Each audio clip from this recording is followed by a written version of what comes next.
ছিনতাই হওয়ার পর প্রায় 1 মাসের মাথায় মুক্তিপণ দিয়ে সোমালিয়া উপকূল থেকে জিম্মি জাহাজ ছাড়িয়ে আনার নজির খুবই কম। সে তুলনায় এমভি আবদুল্লাহ দ্রুত সময়ে মুক্তি হয়েছে।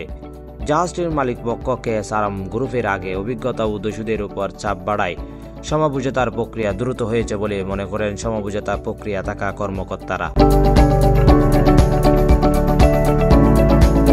সোমালিয়ার দোসরা ভারত মহাসাগর থেকে এমভি আবদুল্লাহকে জিম্মি করে 12ই মার্চ মুক্তিপণ দিয়ে জাহাজটি ছাড়ার প্রায় শনিবার দিবাগত রাত 12টা 8 মিনিটে অর্থাৎ 14 এপ্রিল প্রথম প্রহরে এই হিসাবে জিম্মি করার 32 দিন পর জাহাজটি মুক্তি পেয়েছে।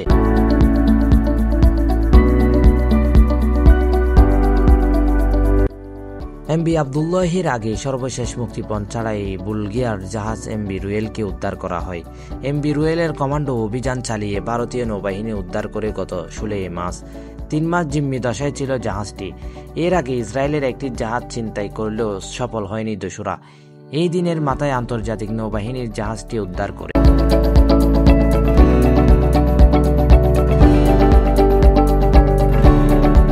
সোমালিয়া উপকূলের দোসরা চরমে ওঠে 2009 থেকে 2012 সাল পর্যন্ত।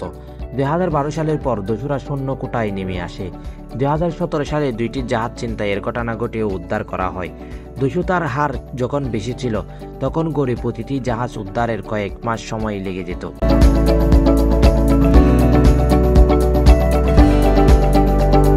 যুক্তরাষ্ট্রভিত্তিক বেসরকারি সংস্থা 1 দশক আগে সোমালিয়াদেরকে নিয়ে সমীক্ষা চালায়।